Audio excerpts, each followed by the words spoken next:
Hi guys, so before we get into it, a very quick reminder that you'll find all my other Hammer reviews in my Hammer playlist, and there will be spoilers today for this 53-year-old movie. So there are 3 Jekyll films now in the Hammer canon, the latest of which came out just last year under the new Hammer banner. I haven't seen that film yet, I'm sure I will at some point. This middle film, I think, is probably the best one I've seen so far. It's completely disconnected from the 1960 film with Christopher Lee was in that one and Oliver Reed briefly. I vaguely remember that early one being reasonably good, but nothing special compared to other Hammer films that were coming out around it. I definitely think this one has made more of an impression on me on first viewing. So this time around we've got Ralph Bates playing Jekyll. He lives in an apartment in the middle of London. And to give you a very quick synopsis of the plot, so basically he's trying to create an elixir of life, a potion that will allow him to live longer so he can be of benefit to society longer as someone who's capable of curing diseases. But to make his potion, he needs something from a woman's body. I'm not entirely sure what the film doesn't come out and say, maybe bone marrow or something like that. So for a little bit of this film, Jekyll goes to the local mortuary and he manages to get an arrangement with this guy that he can get dead women, but then the mortuary runs dry, so he has to go out into the streets and murder women to carry on being able to get what he needs for his potion. But when he makes the potion, it doesn't actually work the way that it should. It doesn't do what it says on the tin. So instead of giving him long-lasting life, it turns him into a woman for 10 minutes.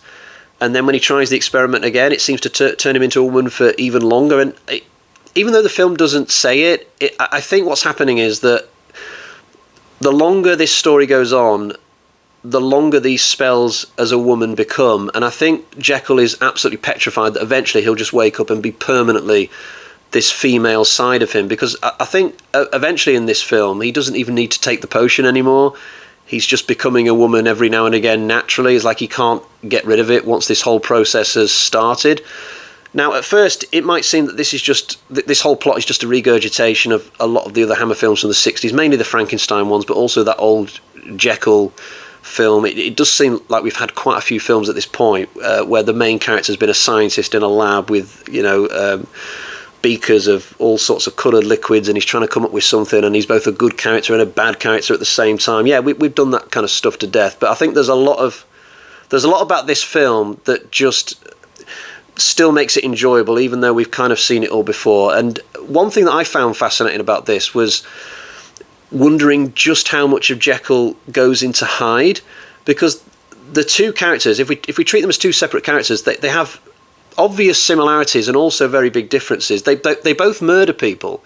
I used to think that the whole Jekyll and Hyde concept was that Hyde would be like a murderous alter ego, but Jekyll would be okay. And I'm sure that's how it was in the 1960 film. But in this one, both Ralph Bates and Martine Beswick, who plays the female side of Jekyll, they both kill people, I think. So they're both murderous.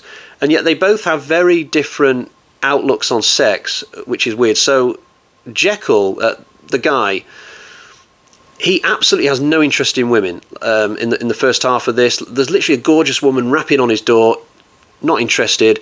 Yet as soon as he becomes his female alter ego, suddenly he's looking at his body, he's deciding what new clothes to get to put on himself. He's desperate to get with the guy who lives in the apartment above. So there's two possibilities here. Either Martine Beswick is a completely separate character who has just been born and lives inside Jekyll as a result of this experiment, or it's Jekyll inside the woman's body and he's secretly been gay this whole time, and being a woman allows him to act on those feelings, whereas he couldn't before. Remember, back in the time that this film would have been set, you couldn't really be openly gay, I don't think, or openly lesbian. You just had to kind of keep it to yourself, kind of a thing. So possibly Jekyll, now that he's able to be a woman, he's like, oh, I can suddenly actually be that side of myself, whereas I couldn't previously. But it's entirely up to you, the viewer, I think. You could sort of interpret it both ways. And Hammer's not going to decide for you on this. Same as in The Vampire Lovers, you just kind of have to decide for yourself whether certain characters are lesbian or not. But it certainly gives an interesting slant to the movie.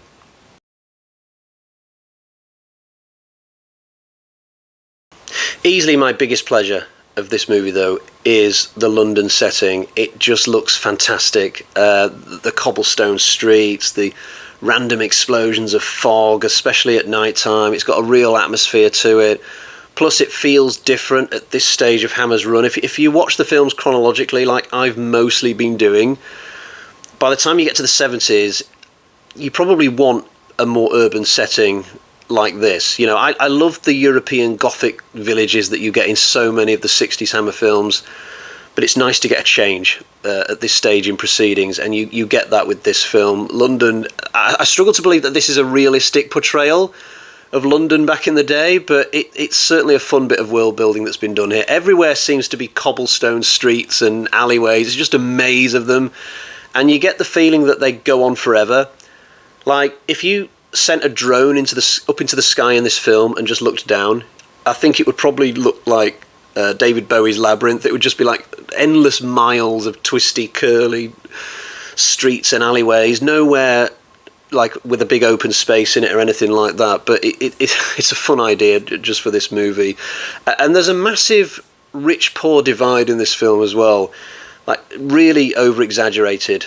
So on the rich side, you've got Dr. Jekyll, who he's got this big fancy apartment. He doesn't seem to work, though. He's only in his late 20s or something, but there's no need for him to work. He's got more than enough money. He's a bit like Baron Frankenstein in that regard, and he can just focus on his hobby, which presumably he's not receiving any money for.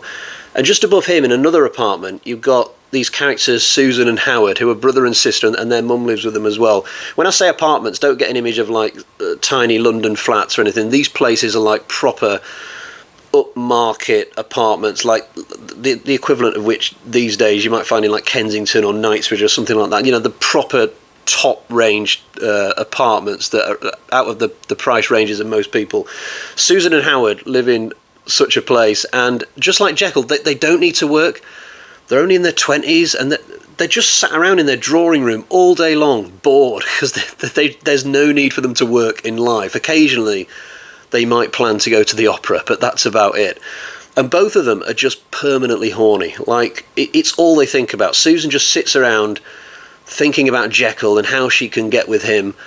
And once Martine Beswick comes into the film, Howard starts thinking about nothing but her. These two are just so desperate to get with somebody, and it really shows in their body language as well. Whenever they're talking to Jekyll and Hyde, they might as well have saliva running down their chin like a dog or something. They're just desperate for it. I'm surprised they're not sleeping with each other, Susan and Howard, by the end of this movie. But I was talking about the rich side of London in this film. On the poor side, everybody seems to be either a hooker or a serving wench or a street urchin with an accordion or something. Like it. The gap in wealth is so large, it's unbelievable. But I'm not hugely impressed with the depiction of the prostitutes in this film. Like a typical bit of dialogue from them in this would be something like, "Here, for half a crown, I'll let you do more than just luck."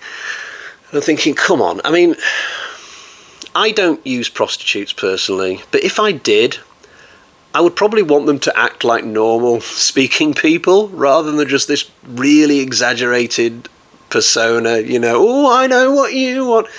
That kind of game, you know.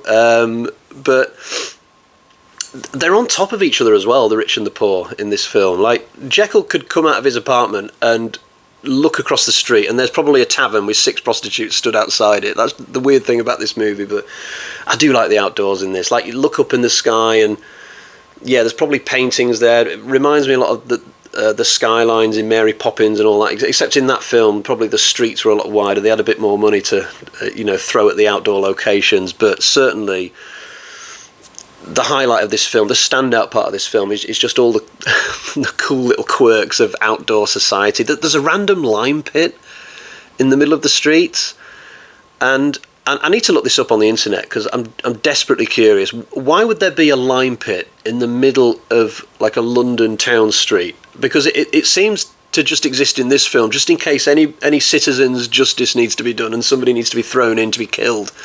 But would that really be there, or is it just another really odd thing about this movie?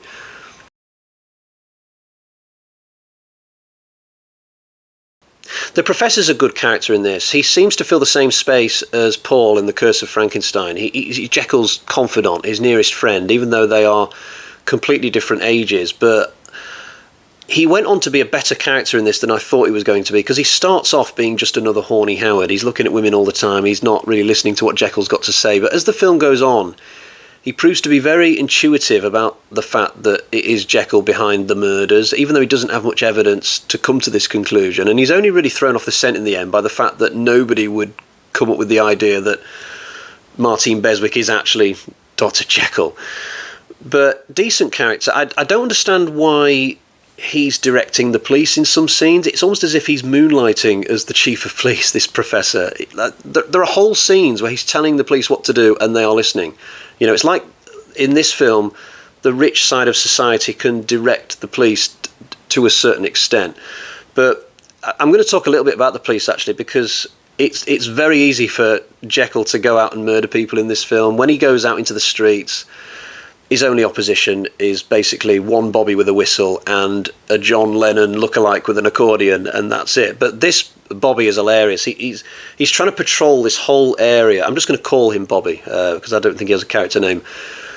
He's trying to cover this massive area, but there's so many murders happening. He's never going to do it all by himself. Like, it's chaos in this immediate vicinity. There's hookers dying everywhere.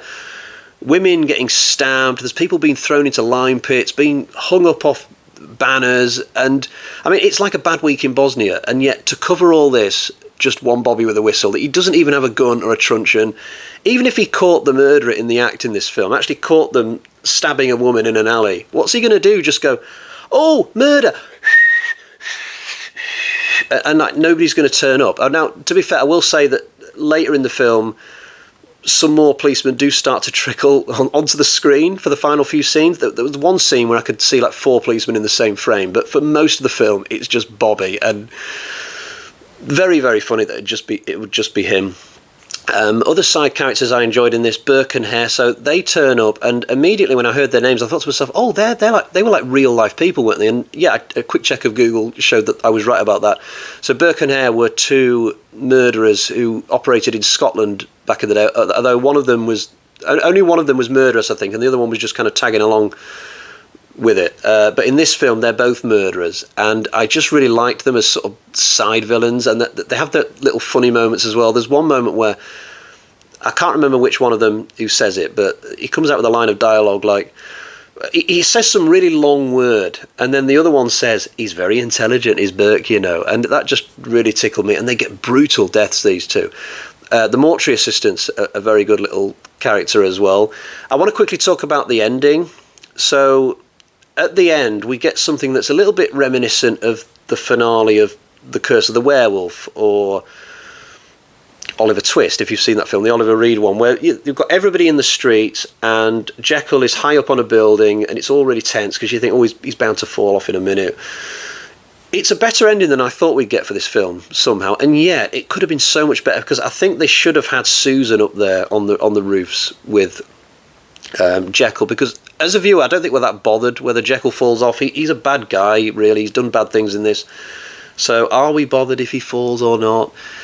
But if Susan had been up there, then suddenly it's a lot more tense for us. You know, we want her to get out of a pickle. So I think they should have had her up there, have Jekyll chase her up onto the roof, and then she could have got out through the window, maybe, and then Jekyll would take his fall. When Jekyll falls to the ground in this, and he's dead, and they turn the body over, I honestly had no idea whether it was going to be Ralph Bates or Martine Beswick they were going to have lying there.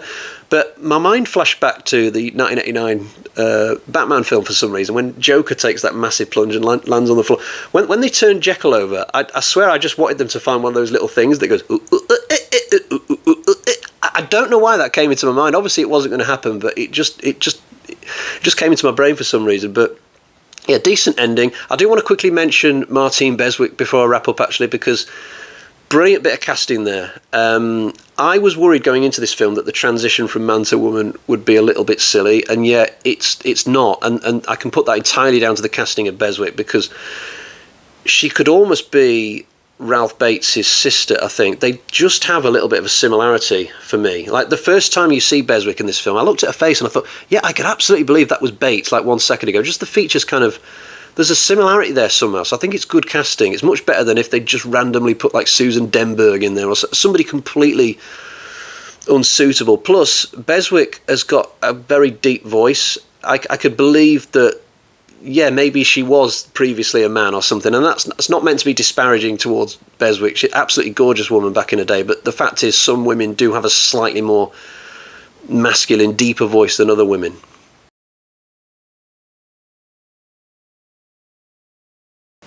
So I've just about exhausted everything I've got to say about this movie, so I'll quickly show you my version of the film. Here is my Blu-ray copy of Dr. Jekyll and Sister Hyde. It's another Studio Canal job. They've done so many of these Hammer films, and as is normal with them, picture and audio quality absolutely superb. The film looks brilliant on this disc. Not much in the way of features though, sadly. There's no commentary track. In fact, there's not many features at all on this. There's one featurette that's called Lady Killer inside Dr. Jekyll and Sister Hyde, and that's it. There's not even any of the little trimmings with this one, like the art gallery and trailer and, you know, those small features that you normally get. But having said that, I've not actually looked at what this featurette is or how long it is. It could be like a really in-depth 45-minute thing for all I know, or it could be like a quick 5-minute bit of rubbish. I've no idea. But very happy with the copy of the film, and I guess it's just about time to get to the bag of terror. So let's find out what score I'm going to give this movie. So we got 1, 2, 3, 4 bloody axes out of 5. I really enjoyed this, slightly more than I thought I would for some reason, although I think the movie does have a reasonably good reputation among Hammer fans. So there we have it, 4 out of 5. Excellent film, thoroughly enjoyed it, and I definitely think it's better than the 1961, which I'm going to have to watch again at some point because it's faded from memory a little bit. That 1961 with Christopher Lee and Oliver Reed was in that one as well. So there we go. I think my next Hammer review will be Twins of Evil, I think. I've just ordered a Blu-ray for that quite recently. I've never seen it, so that's going to be fascinating. But for now, I'll say cheerio, bye-bye.